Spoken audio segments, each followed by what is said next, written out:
بالعموم آپ اپنی گفتگو میں فرماتے ہیں کہ دین کا جو مقدمہ ہے وہ بہت فطری اصولوں پر مبنی ہے. قرآن مجید بڑی سادگی سے اس کو بیان کرتا ہے، اور صحابہ کرام کے یہاں بھی یہ ایچ پیچ، یہ پیچیدگیاں، یہ مشگافیاں نہیں ہوتی. اس پر دو سوالات اٹھائے گئے ہیں. پہلا سوال یہ ہے کہ جب یہ کہا جاتا ہے کہ صحابہ کرام کے یہاں یہ فطری اور سادہ انداز میں مذہبی مقدمات کو پیش کرنا، اس کے اثبات و استدلال کی بحث ہوتی تھی، تو وہ تو اس لیے تھی کہ آپ ان کے سامنے رسالت محمد صلی اللہ علیہ وسلم کی ذات موجود تھی. جب ان کو کوئی مشکل ہوتی تھی وہ ان سے پوچھ لیتے تھے. لیکن جب دین کے فہم کے اصول مرتب ہوئے تو پھر اس کا تو ناگزیر تقاضا ہے کہ اس کے اندر یہ منطقی بحثیں، یہ فقہی اشکالات، اور جس کو آپ کہتے ہیں قضیے، اور اسی طریقے سے مفروضات، یہ سب بحث کی جائے.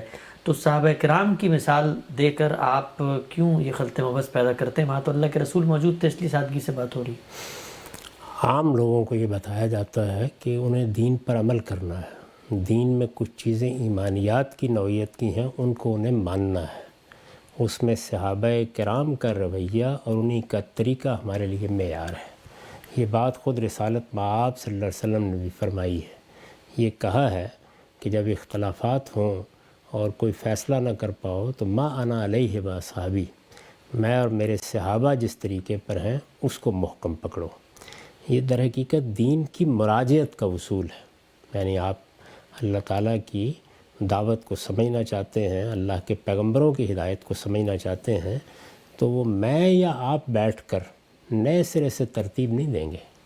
وہ جیسے اللہ کے پیغمبر نے پیش کی ہے، جس طرح صحابہ کرام نے اس کو عکس کیا ہے، وہی ہمارے لیے معیار بنے گی. یہ ہے اصول کی بات جو بتائی جاتی ہے، اس کی طرف توجہ دلائی جاتی ہے.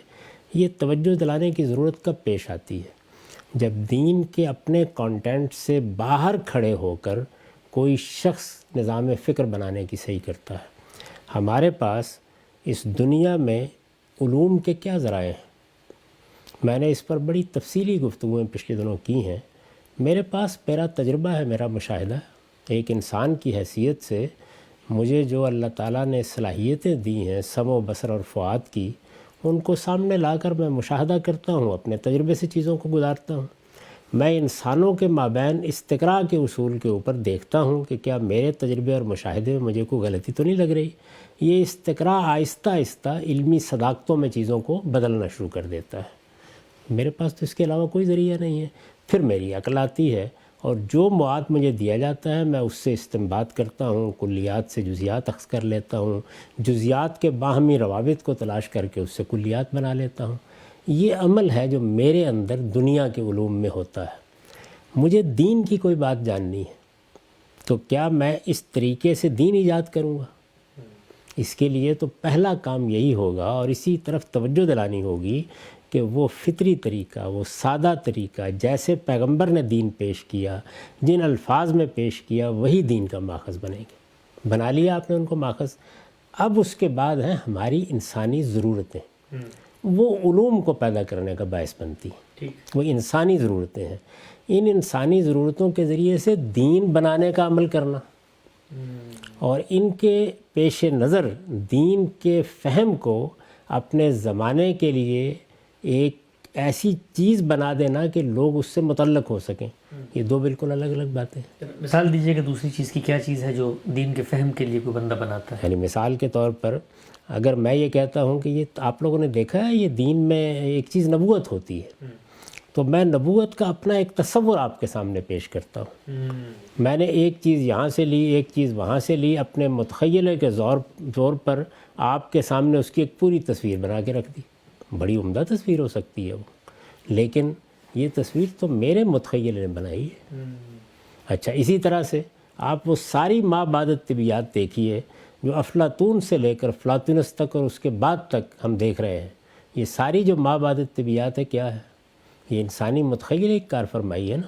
یعنی اس کائنات کا پروردگار کیا ہے، اس کا کائنات سے کیا تعلق ہے، اس قدیم ہستی سے یہ حادث کائنات کیسے وجود میں آئی ہے، اس حادث اور قدیم کے باہمی ربط میں کیا کیا تنازلات سامنے آئے ہیں، یہ کس طرح مختلف مراحل سے گزری ہے. سوال یہ ہے کہ یہاں آپ ایک ایسی دنیا میں داخل ہو گئے ہیں جو نہ تجربے پر مبنی ہے، نہ مشاہدے پر مبنی ہے، نہ استنباط پر مبنی ہے، کچھ بھی نہیں ہے. یہ کیا چیز ہے؟ یہ تخیل کی کار فرمائی ہے. تو آپ اگر اس طرح کوئی دین کی چیز کہیں گے تو وہ کیسے قبول کر لی جائے گی؟ وہ تو پہلے آپ کو پیغمبر ماننا پڑے گا ہمیں، یعنی یہ تسلیم کرنا پڑے گا کہ اللہ تعالیٰ نے آپ کا انتخاب کیا ہے اور آپ کے ذریعے سے ہمیں حق معلوم ہو رہا ہے۔ تو جو پیغمبر ہماری طرف آئے اور ان میں سے آخری پیغمبر کی حیثیت محمد الرسول اللہ کو حاصل ہے، یہاں جو کچھ انہوں نے دین دے دیا ہے، جس طرح دیا ہے، جن الفاظ میں دیا ہے، ان کو سامنے رکھ کر اب مجھے عمل کرنا ہے اور اس دین کو سمجھنا ہے۔ تو سمجھنے کا عمل کرتے وقت علوم بھی وجود میں آئیں گے، فنون بھی وجود میں آئیں گے۔ عربی زبان ہے تو عربی زبان کیسے سیکھنی ہے؟ میں یا آپ تو عرب دنیا میں پیدا نہیں ہوئے۔ اچھا، عرب دنیا میں بھی پیدا ہوں گے تو اس زمانے میں پیدا نہیں ہوئے۔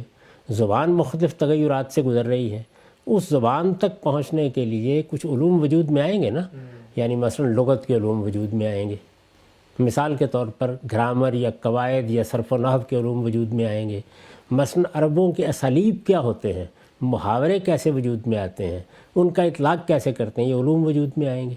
ان علوم کو وجود میں اس لیے نہیں لایا جا رہا کہ اس سے اپنی ایک نئی دنیا بنانا مقصود ہے۔ اگر یہ نئی دنیا بنانے کا کام کریں گے تو اس پر نقد ہوگا، اس لیے کہ یہاں آپ ماخذ تبدیل کر رہے ہیں۔ اصل ماخذ پر کھڑے ہو کر ان کو سمجھنے کے لیے علوم وجود میں لائیے، ان کو دنیا تک پہنچانے کے لیے علوم وجود میں لائیے۔ تو یہاں آپ چلیں گے کہاں سے؟ اسی سادہ حقیقت سے جو پیغمبر نے پیش کر دی ہے۔ اس حقیقت میں الفاظ کی بحث ہے تو ہوگی، تالیف جملہ کی بحث ہے تو ہوگی، اس کے لیے علوم وجود میں لانے پڑے تو لائے جائیں گے۔ اس میں ایک حکم دے دیا گیا، ایک ہدایت کر دی گئی، ایک بات کہہ دی گئی، اس کو ہم انسانوں نے ماننا بھی ہے اور مان کر اس پر عمل بھی کرنا ہے۔ اس میں کوئی مشکلات پیش آ رہی ہیں، کچھ اطلاقی سوالات پیدا ہو رہے ہیں۔ خود اللہ تعالیٰ نے ایک فریم بنا کر، اور بارہا ایسا کرتے ہیں، ایک دائرے میں ہمیں خود غور کرنے کے لیے کہہ دیا ہے، تو وہ غور کریں گے، اس سے فقہ بھی وجود میں آئے گی، اس سے اجتہادات بھی ہوں گے، یہ سب چیزیں ہوں گی۔ یہاں آپ اصل ماخذ پر کھڑے ہیں اور کھڑے ہو کر ضرورتوں کے تحت چیزیں اخذ کر رہے ہیں، آپ اپنا ایک پورا نظام فکر بنا کے پیش نہیں کر رہے ہیں۔ یہ کام کرنا ہے تو پھر دین سے باہر ہی کھڑے ہو کے کرنا ہوگا۔ اچھا عامر صاحب، آپ نے صحابہ کرام کی مثال دی اور فرمایا کہ دین کے معاملے میں رسول اللہ صلی اللہ علیہ وسلم نے خود بھی فرمایا ہے کہ بھائی اگر آپ یعنی اس مذہبی روایت سے جڑے رہنا چاہتے ہیں تو جو میرا طریقہ ہے، میرے صحابہ کا طریقہ ہے، اس پر آپ کھڑے ہوں۔ گزشتہ دنوں ہم نے گفتگو میں آپ نے فرمایا تھا کہ ہمارے جو صوفیاء کے یہاں ایک خاص طریقہ علم ہے جس کے نتیجے میں وہ فرشتوں کو دیکھ لیتے ہیں، تو آپ نے ضمناً تبصرہ کرتے فرمایا تھا کہ یہ جو ریاضت، چلہ کشی، یہ مشقتیں، یہ رستہ صحابہ نے کب اپنایا اور کب انہوں نے وہ بیٹھ گئے کہ اب ہم فرشتوں کو دیکھیں گے؟ تو اس پر یہ کہا گیا کہ صحابہ کرام نے تو فرشتوں کو دیکھا تھا، بدر میں بھی دیکھا تھا، جبریل علیہ السلام دنیا میں تشریف لائے وہاں بھی دیکھا تھا، تو فرشتے تو صحابہ بھی دیکھتے تھے۔ روز دیکھیں، اس سے کیا فرق پڑتا ہے؟ وہ آپ نے پوری عبارت پڑھی ہے جو امام غزالی کی میں نے نقل کی ہے، یعنی فرشتوں کو دیکھا اور ان سے اقتباس سے حقائق کیا جا رہا ہے۔ دیکھ لیں آپ فرشتوں کو، یعنی اللہ تعالیٰ کے پیغمبر کے پاس فرشتے آئے ہیں۔ اچھا فرض کر لیجئے کہ جبریل امین آئے اور آپ نے انسانی صورت میں دیکھ لیا، تو وہاں جبریل امین کے ساتھ صحابہ کرام نے کوئی گفتگو کی ہے؟ جب وہ وہاں سے نکلے تو سیدنا عمر اور ابو بکر بیٹھ گئے، انہوں نے کہا کہ آپ نے بہت علم و فن سے رسالت مآب صلی اللہ علیہ وسلم کو آشنا کر دیا، آپ ذرا ہمارے پاس بھی تشریف لائیے۔ یہ ہوا تھا وہاں پہ، یعنی ان کو تو پتہ بھی نہیں چلا، دیکھا انہوں نے، انسانی صورت میں آئے۔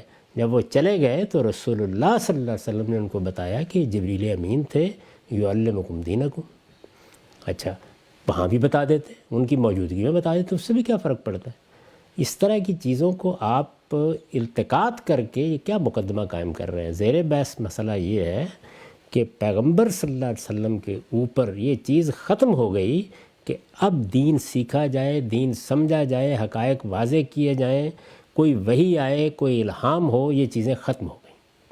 اور یہ ختم کب ہوئی ہیں؟ یہ اس دن ختم ہوئی ہیں جس دن رسول اللہ دنیا سے رخصت ہوئے ہیں، اس کے اسی وقت ختم ہوئی ہیں نا۔ رسول اللہ کے پاس فرشتے بھی آتے تھے، صحابہ کرام نے فرشتوں کی اتاری ہوئی سکینت دیکھی بھی، بعض ایسے تجربات سے بھی وہ گزرے کہ جن میں یہ چیزیں ان کے سامنے نمایاں ہوئیں، لیکن کیا وہ ان سے اقتباس نور کرنے کے لیے بیٹھ گئے تھے، اکتساب حقائق کرنے کے لیے بیٹھ گئے تھے؟ وہ کیا چیز ہے؟ کس لیے؟ یعنی محض نظارہ کرنا ہے؟ یہ زیر بحث ہے۔ تو جو چیز زیر بحث ہوتی ہے اس کو موضوع بنانا چاہیے، یعنی اللہ تعالیٰ کیا پیغمبروں کے سوا بھی لوگوں کے ساتھ یہ معاملہ کرتا ہے، اس کے لیے قرآن مجید سے دلیل دینی چاہیے، اس کے لیے اللہ تعالیٰ کی کوئی سند پیش کرنی چاہیے، کیونکہ اللہ تعالیٰ کی نسبت سے جب بھی آپ بات کریں گے تو وہ بات بہرحال پیغمبر کی ہدایت پر مبنی ہوگی، ورنہ وہ افتراء علی اللہ ہے۔ آپ اللہ پر جھوٹ نہیں باندھ سکتے۔ میں دنیا میں کوئی بات کرتا ہوں تو میں اس کے پیچھے جو میرے تجربے اور مشاہدے کا استدلال ہوتا ہے وہ آپ کے سامنے رکھ دیتا ہوں۔ جب میں اللہ تعالیٰ کے معاملے میں کوئی بات کروں گا، فرشتوں کے بارے میں کوئی بات کروں گا، تو وہاں مجھے بتانا پڑے گا نا کہ کیا ہوا۔ تو رسالت میں آپ صلی اللہ علیہ وسلم کے زمانے میں صحابہ کرام نے کہاں فرشتوں کو دیکھا تھا؟ یعنی یہی ایک دو واقعات ہیں جس میں جبریل امین آئے، انہوں نے آ کے رسالت میں آپ صلی اللہ علیہ وسلم سے سوالات کیے، آپ نے بتا دیا، یا یہ کہ بدر احد کے موقعوں کے اوپر اللہ کی سکینت نازل ہوئی اور اس میں بعض آثار دیکھے لوگوں نے۔ اگر آپ روایات کو دیکھیں تو یہ معلوم ہوتا ہے کہ انہوں نے یہ دیکھا کہ یہ جنگ ہوئی کیسے ہے، اور اس میں فرشتوں کے آثار انہوں نے محسوس کیے اس موقع پر۔ وہ آثار ہیں جن کا وہ ذکر کرتے ہیں۔ وہ فرشتوں کے پاس بیٹھ گئے تھے، ان کے ساتھ گفتگو کر رہے تھے، ان سے اکتساب فیض کر رہے تھے، فرشتے ان کو تعلیم دے رہے تھے۔ زیر بحث یہ ہے، اس کو بتانا چاہیے۔ اس کا سلسلہ بند ہو گیا، ہمیشہ کے لیے بند ہو گیا۔ اب اس کے بعد آپ نے دین کی کوئی بات سمجھنی ہے، دین کی کوئی بات کہنی ہے، تو یا وہ علم و عقل کی بنیاد پر کہی جائے گی، اور یا یہ ہے کہ پیغمبر کی سند سے اس کو بیان کیا جائے گا۔ علم و عقل کی بنیاد پر کہنے کا مطلب یہ ہے کہ وہ ہدایت جو انسان کو اللہ تعالیٰ نے دے کے بھیجا ہے وہ فطرت کی ہدایت ہے۔ اس میں ظاہر ہے کہ میرے اخلاقی شعور کو ایک بنیاد فراہم کی گئی ہے، اللہ تعالیٰ کی پروردگاری کا مشاہدہ میں اس دنیا میں کرتا ہوں، اس کی بنیاد پر میں کچھ حقائق کو بیان کر دیتا ہوں۔ تو یہ چیز زیر بحث ہے، یعنی موضوع کیا ہے زیر بحث، پہلے اس کے لحاظ سے بات کیجئے نا۔ موضوع کیا ہے، کیا چیز ہے جس کو موضوع بنایا جا رہا ہے؟ یہ کہ اللہ تعالیٰ کی طرف سے انسانوں کے ساتھ رابطے کے ذرائع ختم کر دیے گئے، یہ ہے بنیادی بات۔ ختم نبوت زیر بحث۔ اچھا عام صاحب، یہ بھی آپ نے فرمایا بہت دلچسپ بات کہ صحابہ کرام نے جب مثلا فرشتوں کو بدر میں یا کسی اور معرکے میں بعد میں ان کو یہ اندازہ ہوا کہ غیر معمولی کام ہوا ہے، تو وہ تو پیغمبر کی تائید اور نصرت میں جو فرشتے اترے ان کو ایک اس کو آپ کہتے ہیں انڈائریکٹلی مشاہدہ اگر ہو بھی گیا۔ کیا یہ بتائیے کہ رسول اللہ صلی اللہ علیہ وسلم سے جو صحابہ کی منسوب باتیں ہزاروں کی تعداد میں ہمارے پاس ہیں، آپ کبھی اس ذخیرے پہ نگاہ ہے، کبھی کوئی روایت آپ کی نظر سے ایسی گزری کہ صحابہ نے آ کر کہا ہو یا رسول اللہ کہ آپ نے اللہ تعالیٰ یا آپ کو جبریل کا دیدار ہوا ہے تو ہمیں بھی آپ فرشتوں کا دیدار کروا دیں؟ ہم تو جو ان کی پڑھتے ہیں وہ کہتے ہیں کہ جنت میں جانے کے اعمال کیا ہیں، تو کوئی کہتا ہے میں نے ٹہنی اٹھا دی، کوئی کہتا ہے میں نے غریب کو کھانا، وہاں یہ خواہش نظر آتی ہے آپ کو؟ اس کا کوئی سوال ہی نہیں۔ یہ مطالبہ ان لوگوں نے کیا ہے جو رسالت میں آپ صلی اللہ علیہ وسلم پر ایمان لانے کے لیے تیار نہیں ہیں۔ انہوں نے کہا کہ فرشتے ہم پر بھی اترنے چاہیے، آسمان کی وحی ہم پر بھی آنی چاہیے، آپ کو کیا سرخاب کے پر لگے ہوئے ہیں؟ انہوں نے یہ کہا کہ لولا نزل ھذا القرآن علی رجل من القریتین عظیم۔ یہ باتیں ان لوگوں نے کہیں، اس کے جواب میں اللہ تعالیٰ نے یہ کہا کہ اس کا کوئی سوال نہیں ہے۔ پیغمبر کے ساتھ ایک معاملہ ہو رہا ہے، سیدنا ابراہیم علیہ السلام موجود ہیں، فرشتے ان کے پاس آئے ہیں، انسانی صورت میں آئے ہیں، ان کی اہلیہ بھی پاس موجود ہیں۔ یہ معاملات ہیں جن پر گفتگو ہو رہی ہے اس وقت۔ یعنی جو آپ دعویٰ کر رہے ہیں وہ زیر بحث ہے کہ انسان اکتسابی طور پر ریاضت کر کے پیغمبر کی اتباع کر کے یہ چیز اپنے اندر پیدا کر لیتا ہے کہ پھر وہ فرشتوں کو دیکھتا ہے اور ان سے اکتساب فیض کرتا ہے۔ یہ پوری بات زیر بحث ہے۔ اللہ کے پیغمبروں کے پاس فرشتے آتے ہیں، ظاہر ہے کہ اس کے آثار بھی دیکھے جاتے ہیں، بارہا ان کو خود بھی دیکھ لیا جاتا ہے۔ وہ پوری گفتگو جو سیدنا ابراہیم کے ساتھ کی ہے، ظاہر ہے ان کی اہلیہ بھی سن رہی ہیں، بلکہ اس پر تبصرہ قرآن نے نقل کیا ہے۔ یہ موضوع بحث ہے، یہ چیز بتائی جا رہی ہے۔ اسی طرح پیغمبر کی ماں کو اشارہ کیا گیا کہ آپ اپنے بچے کو اس طرح دریا میں ڈال دیں، یہ بچ جائے گا، یہ اشارہ کیا گیا۔ سیدہ مریم کے ساتھ گفتگو کی گئی، کیوں نہیں کی جائے گی؟ یعنی یہ زیر بحث ہے۔ لیکن سیدہ مریم دین کے حقائق جاننے کے لیے فرشتوں سے ملاقات کرتی تھی، اور فرشتوں کے ساتھ معاملات ہوتے تھے، اور اکتساب نور ہوتا تھا، اور ان سے وہ جس کو یکتسبون کے لفظ سے ادا کیا ہے وہ چیز پیدا ہوتی تھی، اور ان سے فیض حاصل کیا جاتا تھا۔ زیر بحث جو چیز ہے اس پر گفتگو کرنی چاہیے، اس کا ماخذ کیا ہے یہ بتانا چاہیے، وہ نہ پہلے کبھی ہوئی پیغمبروں کے علاوہ اور نہ بعد میں ہوگی۔ تو پیغمبر جب موجود ہیں تو ان کی موجودگی میں فرشتے آئیں گے تو ہو سکتا ہے ہم بھی زیارت فرما لیں، اس سے کیا فرق پڑتا ہے؟ ہم سے بھی جو بھی آپ نے فرمایا کہ دین کے معاملے میں جب کبھی ہم دعویٰ کریں گے تو پھر تو ہمیں اللہ کی بات کو بطور حجت و دلیل لانا پڑے گا۔ مثلا یہ پورا مقدمہ کہ نبوت عامہ کا کوئی تصور ہے اور یوں اقتصابی طور پہ لوگ فرشتوں کا دیدار کر لیتے ہیں اور ان سے پھر اکتساب کرتے ہیں، اس کی دلیل قرآن میں کیا ہے؟ تو اس کے جواب میں ایک اشکال یہ پیش کیا جاتا ہے کہ اگر اس کی دلیل نہیں ہے تو پھر اتمام حجت کا جو نقطہ نظر آپ پیش کرتے ہیں، اتمام حجت کا نہ کوئی لفظ قرآن مجید میں نقل ہوا ہے اور اس کو بیان کرنے کے لیے بھی 8-10 آیتیں ہیں، ان کو جمع کر کے ایک مقدمہ بیان کیا جاتا ہے۔ تو یہ جو صراحت سے مطلوب ہے کہ بھئی یہ نبوت عامہ اس طرح کا کوئی تصور قرآن سے لائیں، تو وہ تو پھر آپ کے اپنے تصورات کے بارے میں بھی نہیں پیدا ہوتا۔ یہ ہم نے الفاظ کے بارے میں کوئی بات کی ہے، وہ حقیقت زیر بحث ہے۔ ظاہر ہے کہ جب آپ اللہ کی کتاب کو سمجھیں گے، ترجمہ کریں گے تو اردو میں تعبیریں اختیار کریں گے، جب اللہ کی کتاب سے کوئی قانون سمجھیں گے تو اس کو بھی کوئی نام دیں گے۔ اب قانون معاشرت کا نام دیا میں نے، قانون سیاست کا نام دیا میں نے، تو یہ تو کہیں نہیں لکھا ہوا قرآن مجید میں۔ یعنی قرآن مجید کی ہدایت کو آج کے زمانے میں بیان کیا جائے گا نا، اس پر کس نے کبھی اعتراض کیا ہے؟